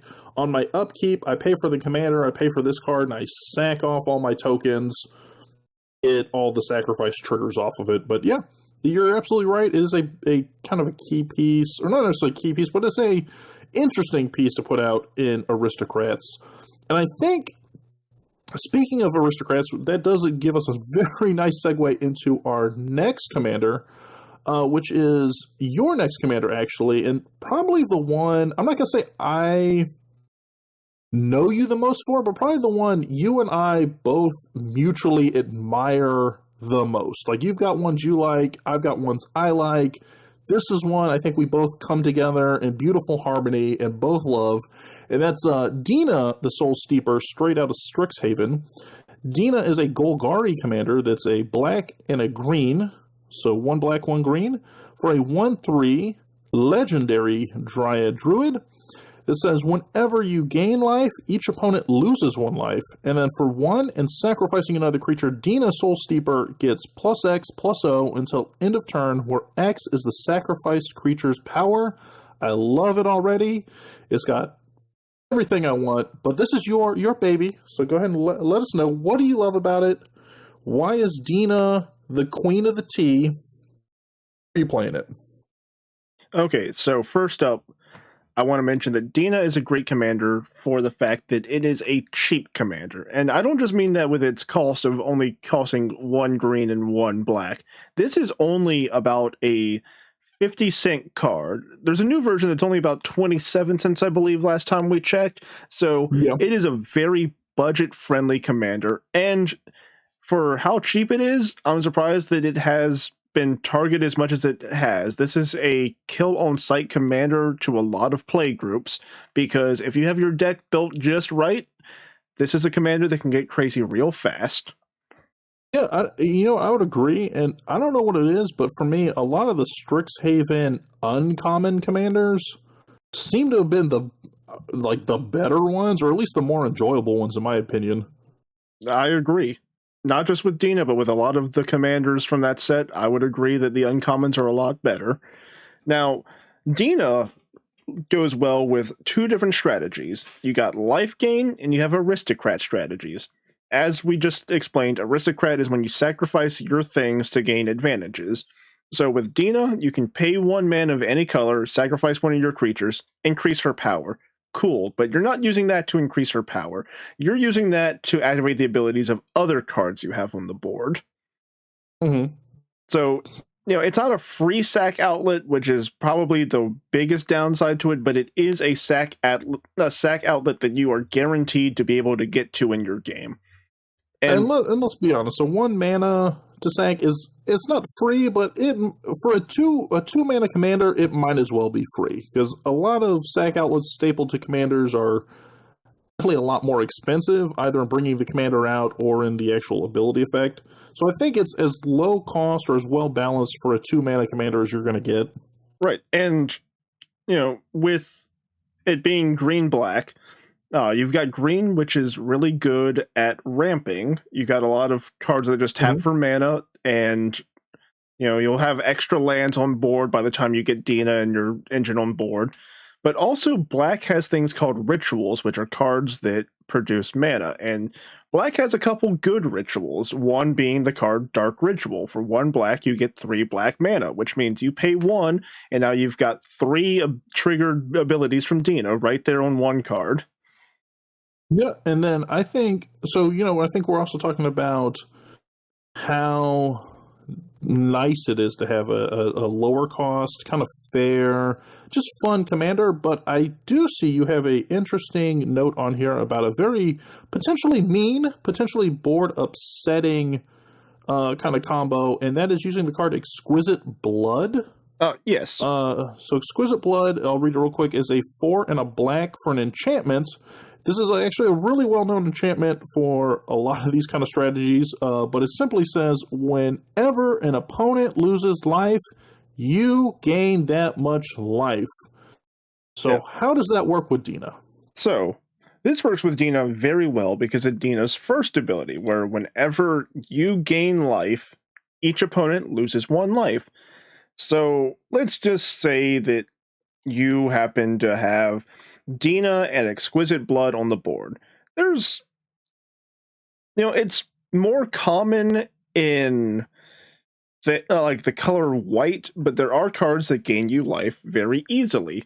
So you just play one of those, and then Dina will be like, oh, hey, you've gained life, which means that now each opponent is going to be hit for 1 damage. And then Dina will see that and be like, oh, cool. So you have, you dealt damage to 3 different opponents, which means Exquisite Blood is going to gain you 1 life 3 times, which means you will then gain 3 life as separate triggers, which will then hit your opponents for 1 damage for each of those triggers, and this will just go on and on until either everyone's dead or someone finds a way to destroy one of the cards on the board.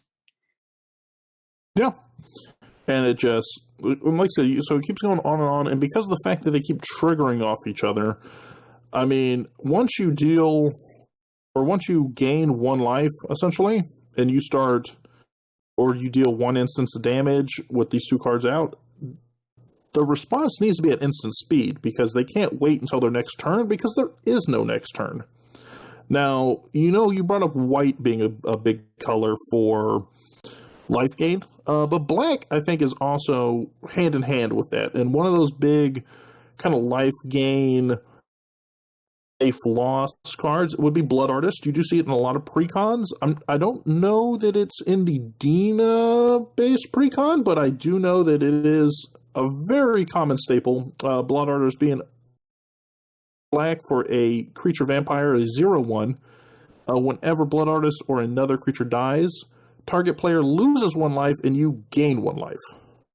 Right. So this goes hand in hand with both of Dina's abilities. So you pay 1, you kill something. Blood Artist will hit each opponent for 1 damage. You'll gain 1 life.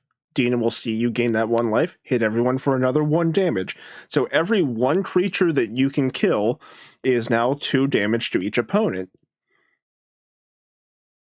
Yeah, and you just, again, you just keep it going. Dina does, what's funny is I would almost say that if you looked at Dina and you look at it as having 2 abilities, right, which it does, you've got 1 line that says if you gain life, each opponent loses life, and then you've got the second line that has to deal with sacrificing the creatures. The sacrifice the creature thing, I mean, the actual text of it, use that pretty much to sacrifice the creature. I don't know that anybody is sacrificing it to get Dina up to 21 power to knock somebody out with commander damage. Nope. Almost like it's an incidental, like, hey, I need a sack outlet for Blood Artist or some other kind of trigger along those lines. I just happen to have 1 sitting in the command zone for, 2 mana to bring out, 1 mana to... Right, and, Dina's second ability goes well with a card in the precon. It's a land that has an activated ability that gives your commander lifelink for the turn. So you could pump up Dina and then gain a bunch of life, deal 1 damage to everybody. But you're not using that second ability to make Dina into an attacker. You might use it for blocking here and there, but it is never going to be an offensive ability. even for blocking, I mean, the sacrifice just powers up its power. So it's really if you want to chump block and then be able to swing back enough power to, blow something out of the water is, I guess, a surprise, combat trick. There's a few things that have like 2-3 power, 1-3, so you can use Dina to block things like that Dina will live against. But yeah, Dina being a blocker, it's not going to happen too often. Again, its sacrifice ability is mostly used for other things. Yeah, but I will say it is definitely used for other things. That's, we're both in agreement there. But I do think that I can see it catching people off guard every now and then with the power pump. Not so much in a commander damage sense, but in the sense of somebody thinks they can block it with their 2/2 or something along those lines, and suddenly they can't. You end up getting the other triggers off of the ice. Yeah. The only thing that would make Dina better is if she either had lifelink on her or if she had death touch. Yeah, and spoiler, we will be getting to a commander later that we're going to talk about that actually is a death toucher with a little 3 toughness, a little action like that. So, sit tight and we'll get there. But going back to Dina, I see a couple artifacts on here. Now, artifacts that you've listed, I mean, artifacts typically don't tie into the life gain, life loss kind of segment, unless we're talking about I guess like an Ashnod's altar or something like that for sacrificing. But what we've got here, trust me, I actually saw one of these. I didn't know this card existed. Yep, and I'm already in love with it, and that's Druidic Satchel. And both of these cards that we're about to go over come in the Dina Strixhaven Precon, which is still only about $45 plus tax. You know what? Which isn't bad considering it's a year, almost 2 years old at this point. Yeah, all the Strixhaven decks are actually still pretty cheap. But so we've got Druidic Satchel, which, like I said, I haven't heard of this one. I heard the other one we're going to cover. But Druidic Satchel is a 3 mana artifact. For 2 in a tap, you reveal the top card of your library. If it's a creature card, you're going to create a 1/1 green sapperling creature token. If it's a land card, you put that card onto the battlefield under your control. If it's a non-creature, non-land card, so your instants, your sorceries, your artifacts, your enchantments, now your battles, now that they exist, you, or I guess planeswalkers as well, if that were to happen, you gain 2 life. So you'd look at it, put it back on top of your library, gain 2 life. Yep. So Druidic Satchel, I like having this in the deck because sometimes you just have that extra 2 mana laying around, and you can't go wrong with whatever you reveal in this deck. You reveal a creature, you now have a sapperling to either block with or to sacrifice to Dina to trigger your aristocrat abilities. You reveal a land, it comes into play, and it comes in untapped unless it would come in tapped regularly.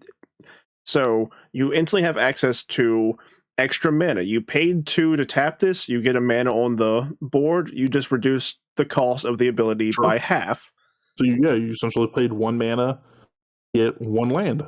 Yeah, that's a great rate. I didn't even notice that it comes in untapped, but that is a fantastic rate.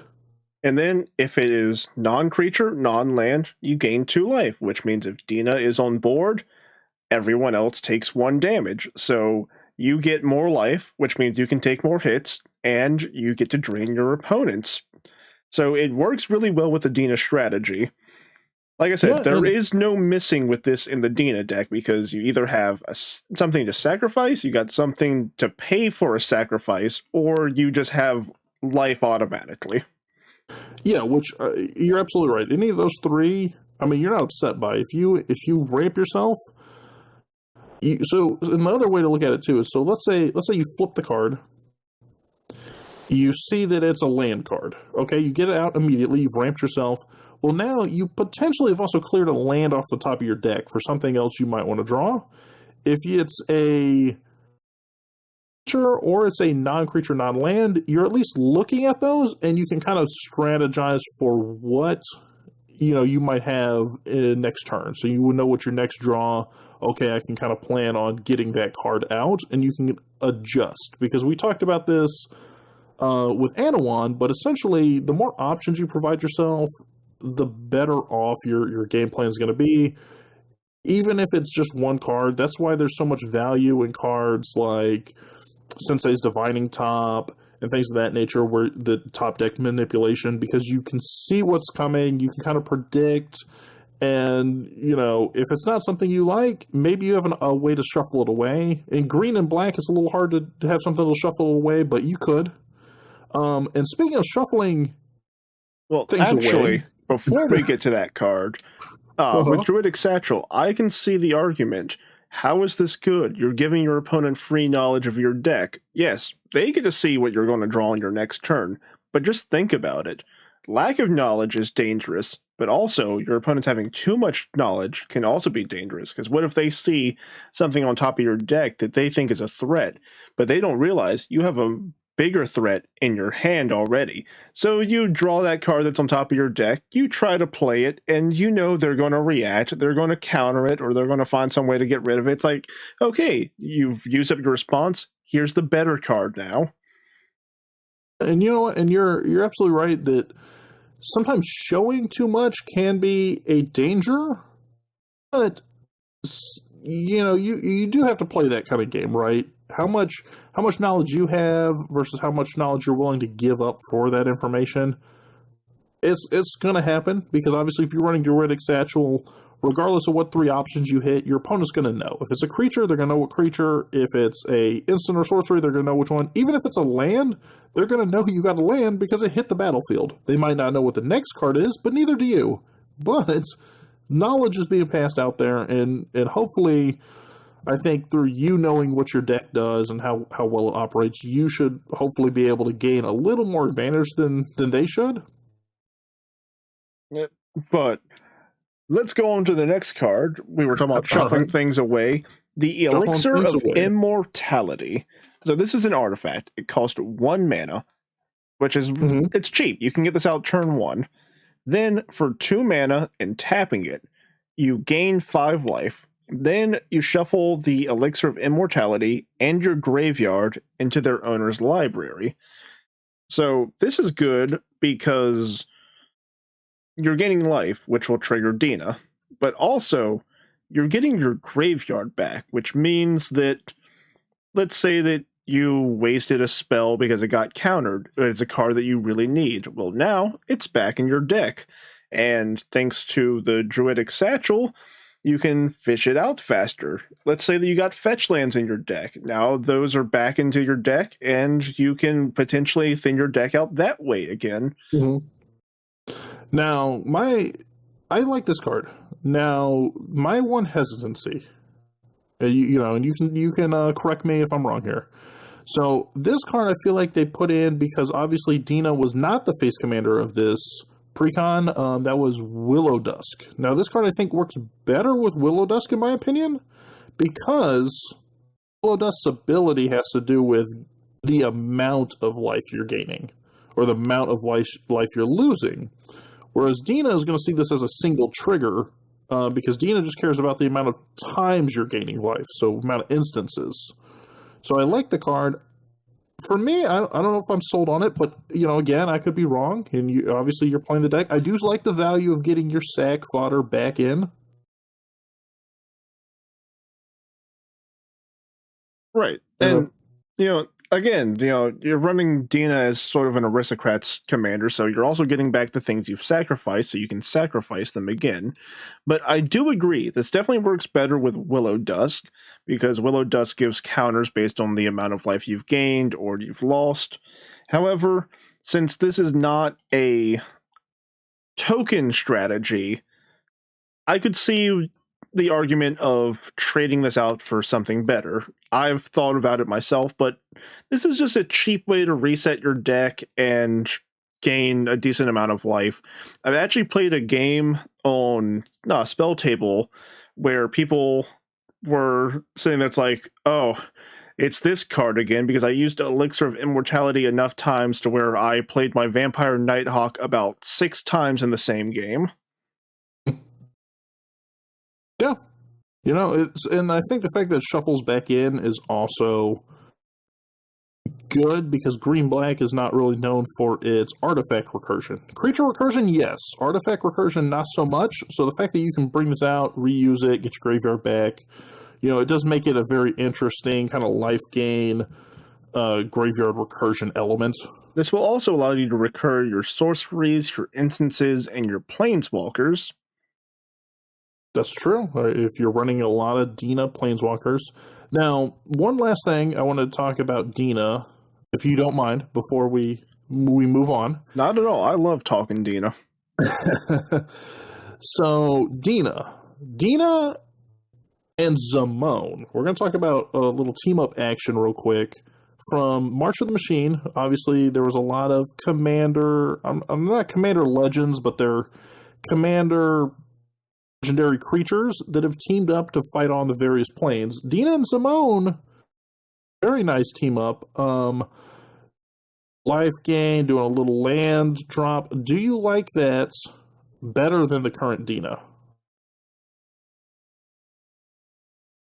Okay, so the Zamone and Dina card, it gives you access to blue because it's a 3-color commander as opposed to the 2-color Dina. Mm-hmm. And whenever you draw your second card each turn, target opponent loses 2 life and you gain 2 life. And you can you can tap it to sacrifice a creature, draw a card, and you may put a land from your hand onto the battlefield tapped. If you control 8 or more lands, repeat this process. So, first up, I do enjoy the Zamone and Dina because you get card draw and ramp built into your aristocrat strategy, which is nice because if you happen to have enough lands on board, you repeat it once, so at most you can draw 2 cards and put 2 lands onto the battlefield tapped. Sure.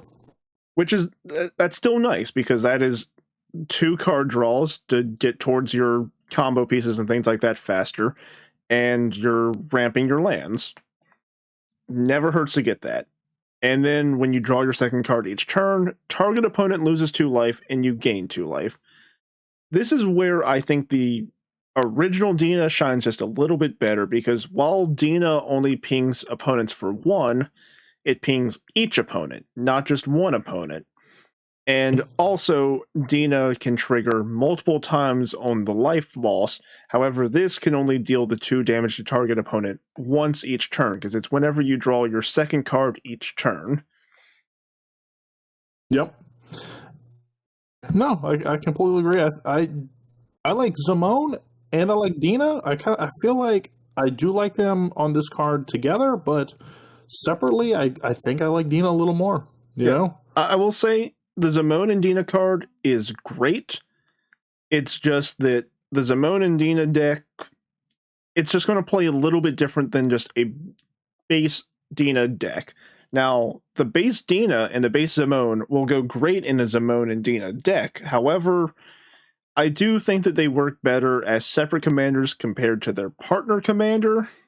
Mm-hmm. But the partner commander is still a very solid card because, again, you've got your card draw engine, you've got your ramping, and you have life drain, life gain. It hits the best parts of both cards and sort of a weakened form. Actually, I think the Zamone part is stronger than the base Zamone. I've not looked at the Zamone card in a while. Yeah, but I do like them together. I think base Dina is probably a little more focused for me, so I think I like base Dina more, but I do think I like Zamone and Dina better than base Zamone. But I will say that I think they did our girl dirty on the Zamone and Dina art, because I'm looking at it right now, and she looks like if the Jolly Green Giant had a daughter. Whereas in her standard art, she looks immaculate, but in this art, I'm sorry, it's not for me. Yeah, I have to agree there. Dina is not looking her finest on the pairing card compared to the original.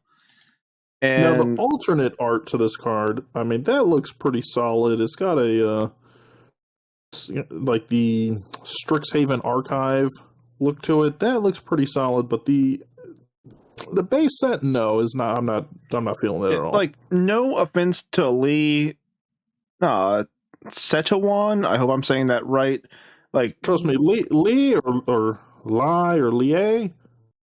I apologize if I'm butchering your name, but you draw better than I could dream of. So, like, don't get me wrong, the card of Zimone and Dina is beautiful, but I just want to say Chris Rain's depiction of Dina in the Strixhaven art, with her just sitting there with her cup of tea, amazing. with the swamp behind her, it is just really beautiful, which is another reason why I really love this commander. I just really love that art, and I wish there was a full art version of it. Amazing. She's the soul steeper, so the steam you see coming off the tea is probably like the ether of someone's soul. So she's sacrificing the creature and she's just drinking them up for power. It's a great flavor win. It's a great visual win. And so from what I've heard, her teas are actually really good. You just don't want to ask what they're made out of. Yeah, I think, or who they're made out of, I think is the more accurate. But, we've been going on about Strixhaven a bit. I believe your next commander is also from Strixhaven. That's true. We're going to take a little trip from Dina to Breena. My little silver quill vixen. But she's not a fox, though. It's a bird warlock for a colorless white black. That's 3 mana. If I wasn't clear, it's a 1/3 flyer. Bird warlock. Good. That's how Orzhov colors. Orzhov colors, yeah. Or silver quill. But everyone's going to know it is Orzhov. I like that I said silver quill, which is known for its eloquence in speaking. I completely butchered the reading of the card so far. But Breena, whenever a player attacks one of your opponents, if that opponent has more life than another of your opponents, that attacking player draws a card, and you put 2 1/1 counters on a creature you control. It's a lot of words. It's phrased in a very confusing manner, but essentially this does. Any player, yourself included, attacks one of your opponents. Now, if that opponent has more life, is not the lowest life opponent. So it can either be the highest, the middle, as long as they're not the person up the rear. The player attacking gets a card. You put 2 1/1 counters on any creature you want, as long as you control them. So let's talk politics. Dina was about sacrificing in value. Breena is about sacrificing the table for your value. Yes, so this is a group hug commander, as we would call it, because it is a creature that gives your opponent and yourself benefits, but it gives you a little bit better benefit than your opponent. Yeah, so the benefit that it gives your opponent, though, like, you could be a threat, but if it's like, hey, I've got 1 less life than this guy. If I attack him, I get a free card. I can let you live 1 more turn. Yeah, and now, if you're the one doing the attacking and you control Breena, so if I happen to attack, the highest life totaled opponent... Let's say he's attacking Dina. He's attacking me. I've got some life to spare. Yeah, so if you control Breena, you get to draw the card and gain the counters. Now, the other nice thing about this that I actually butchered on my first time playing this deck is on the attack trigger. So you don't necessarily have to do damage, but if you swing in, let's say I swing in with Breena at you, you're the highest opponent. I can put those 2 counters on Breena right away, and suddenly I've got a 3/5 flying commander, and I drew a card, potentially doing some serious damage. Yes, and that's something I forgot to bring up with Soaring Thought Thief, so I'm glad that it comes up with this. The wording, whenever it attacks, which means the attack doesn't have to get through. The creature can be killed. As soon as you tap this, saying this is attacking, even if your opponent has some sort of ability that they want to put off to get it off of the board before it goes into damage and all that, the trigger is still on the stack. You can, as soon as you tap Breena, it can die. You still get to draw a card. And Now, the one thing I'll say, I take a little bit of offense. You said is a Pillow Fort Commander. That's only if you play Pillow Fort. You know, if you want to add your Ghostly Prisons, your Norn's Annexes, stuff like that, you can definitely go that way. That's not the way I enjoy playing it, but, you know, you can definitely do that. What I like to do is I'm kind of notorious amongst my play group for being the player with the silver tongue. So I was naturally drawn to this card so I can finesse and finagle my way around the board. So the way I like to play it is actually instead of goat effects or using Pillow Fort and stuff like that to deter people away from me, I actually incentivize the attacking of other opponents. So you can do that through things like the Monarchy is a great thing to pass around. But the deck itself actually comes with, straight out of the box, out of the precon, without adding anything, comes with a couple other incentive options that I really enjoy. One of those being Coveted Jewel. It's a 6-mana artifact that when it enters the battlefield, you draw 3 cards, and then you tap it for 3 mana of any color, any one color. So you got a 3 mana rock, you're drawing 3 cards. However, whenever one or more creatures an opponent controls attack you and you don't block them, that player draws 3 cards, gains control of the jewel, and untaps it. So it kind of passes around as like a pseudo monarch. Everyone can kind of draw cards. So if you have that on the highest life total player, suddenly not only are they wanting to attack that person because they could draw potentially 4 cards, the Breena trigger plus the Coveted Jewel, but they're also knocking people down, and you're getting your tokens, or your counters rather, off of Breena as well. Yeah, no, the Coveted Jewel, that's definitely a good card. And, you know, a lot of people would say 6 mana, that's a steep cost to play a card, but when it comes onto the board, it pays for half of its own cost. So on the turn you play it, you're only really paying 3 for it. Yeah, so you're really only paying 3 for it. You're also getting 3 cards out of it. So this is a pretty decent rate. I think the usual. I'm surprised they don't have it. I'm surprised that doesn't say that it comes into play tapped, because a lot of those heavy mana rock things come into play tapped or have some other sort of downside to it. Yeah, so the 2 cards I think most people would usually compare it to. Harmonize is usually the card draw, which is a 4 mana in green to draw, like 4 mana, whatever kind. I think it's 3 and 1 green. To draw 3 cards. So it's a little worse on that sense, but you're also getting the mana rock attached to it, which Thran Dynamo is usually the mana rock equivalent of getting 3 mana, which is a 4 mana mana rock that taps for 3 colorless. So you're not only getting the color, you're getting the 3 cards. You know, and you're getting them both stapled around, and then you're passing it around the table as well. So it does become a nice little incentive.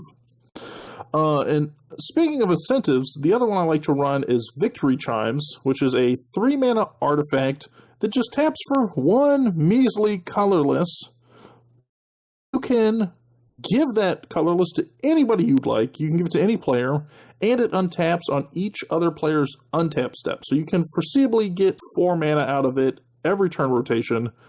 And it is a weirdly potent political tool. Like, it definitely reads worse what it plays.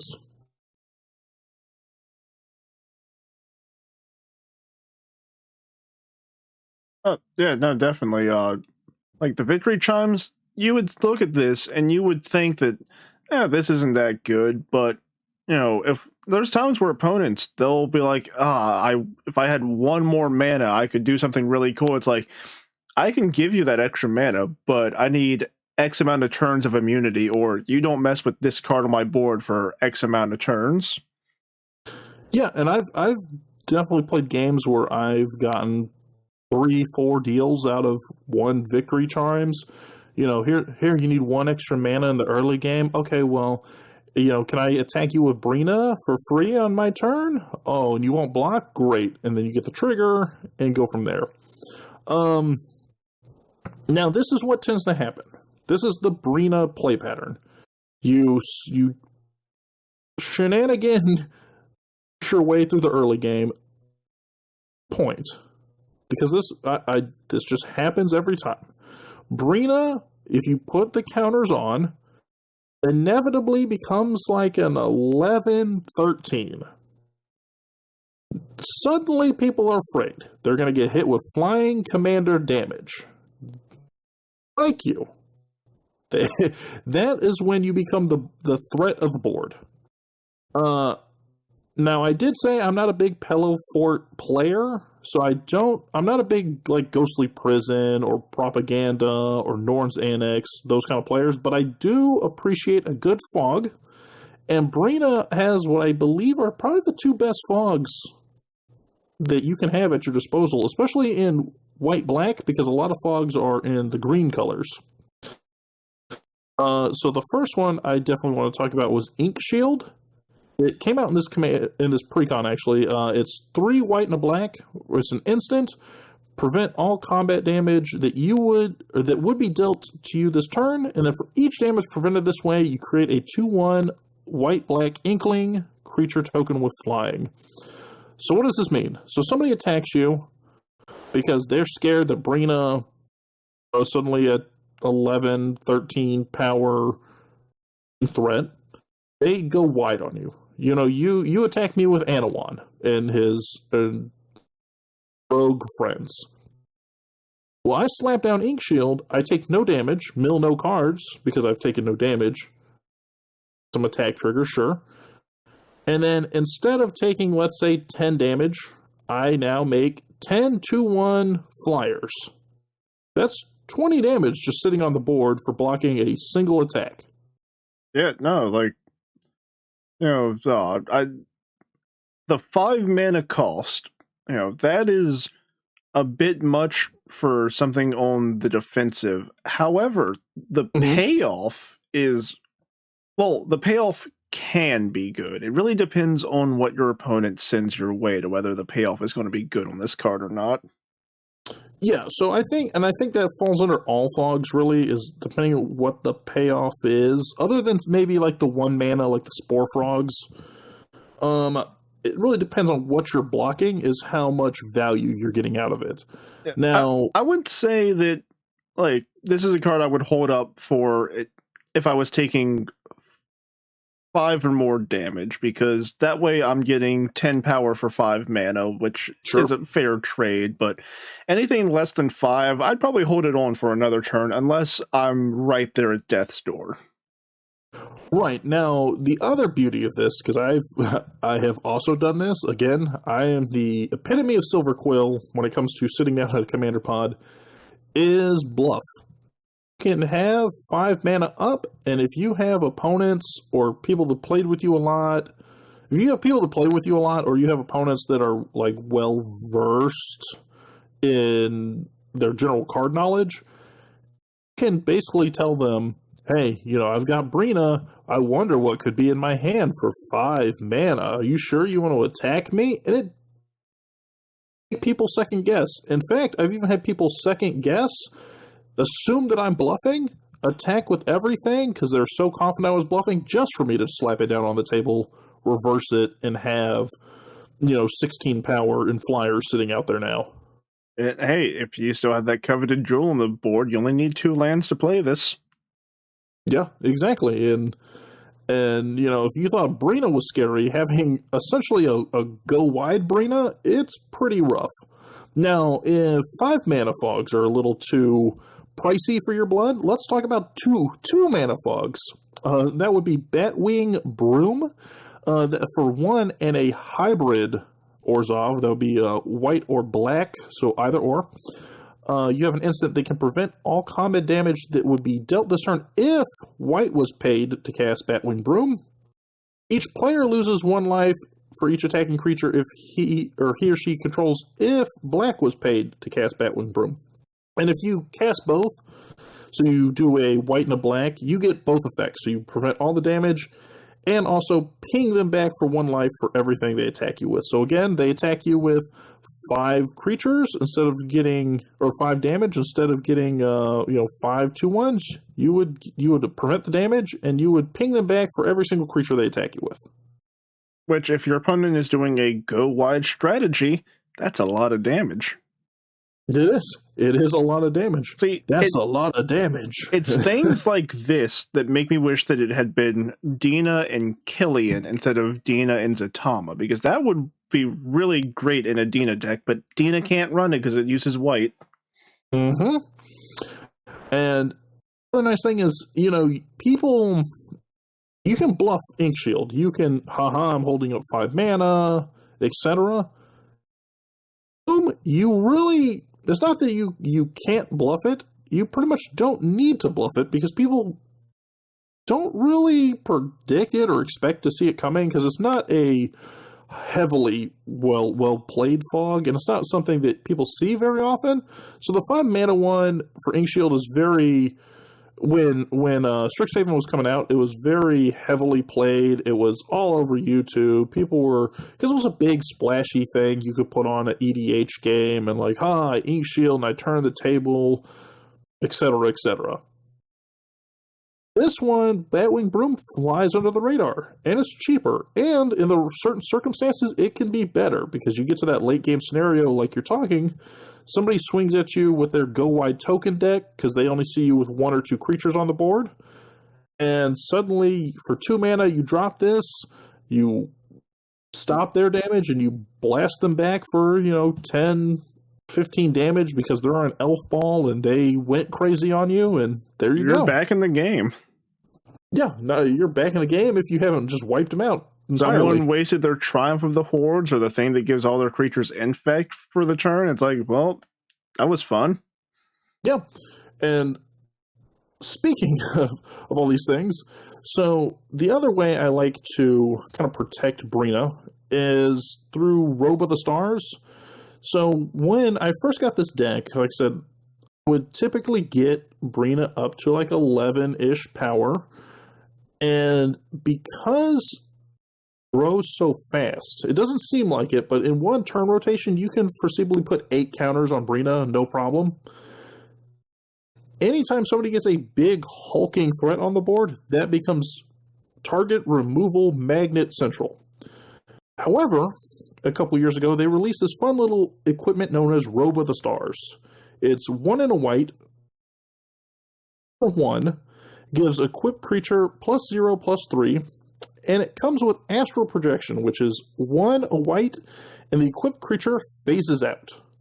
So that means if you attach it to Breena for 1 mana, for holding up 2 mana, have Breena completely phase out, the Robe of Stars phases out, any other equipment you might have on Breena, any counters, anything like that, they vanish till next turn.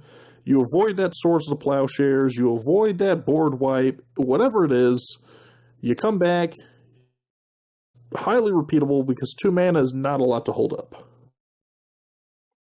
No, it really isn't. Yeah. The only issue with this card is there is quite a bit of artifact hate, so if they can destroy it before you can equip it, but again, they'd have to have some sort of instant speed answer to it, and if they don't have their artifact removal in hand when you play this... And honestly, I think these cards, for these kind of equipments, you don't play them really unless you're going to be able to equip it. So, yes, in theory, you could turn 2, play Robe of the Stars, turn 3, bring out Breena, turn 4, equip it, and do whatever. Yeah. I don't think you do. I think you pretty much have the 3 mana. Yeah, no, you definitely wait until you can equip it, but when you pay the cost to equip, they still have a chance to destroy it before it actually goes on your creature. Sure. But that's also why I'm saying I think you do it the same turn, just so you don't have to even wait that turn rotation. So they either have it in hand, don't worry about it. Because I'm just saying, like, if the turn you play it, like, if you go to equip it and they destroy it before it can get equipped, but they'd have to have the artifact removal in hand and the available mana. So chances Exactly, are and they're probably not going to be able to get rid of it, especially if you're not playing against green or white. yeah, and then once it's equipped, I mean, it's kind of game over as far as removing it, because you can phase out the creature it's attached to, and this also phases out with it. Yeah. So you're also avoiding that removal. Yeah, protect your Breena for an entire turn rotation. Now, the next thing I wanted to talk about on here, and I really just kind of want to talk about it because it's an old card. Pretty sure I'm the only person I've ever seen play this card. And as soon as I saw it, I was like, Breena is going in Breena, has to be in Breena. It's too much fun. This will be in Breena. And that's Maddening Imp. It is a 2 and a black for a 1/1 imp with flying. And it also has a very weird ability. So I'm going to read the ability and then we kind of explain what it does, how that works. But that's tap.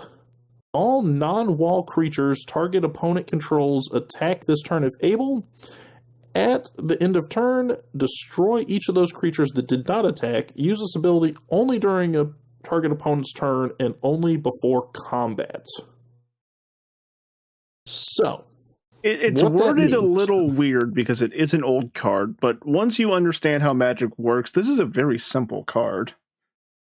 Yeah, so it's very simple. So this is essentially Goad before Goad existed, which Goad, for those of you who don't know, is I would say in the last 3 or 4 years kind of started to crop up. Might have been around a little longer than that, but now it's become increasingly popular to be printed. And it's essentially if you go to a target opponent's creature, they have to attack if able, and they cannot attack you if able.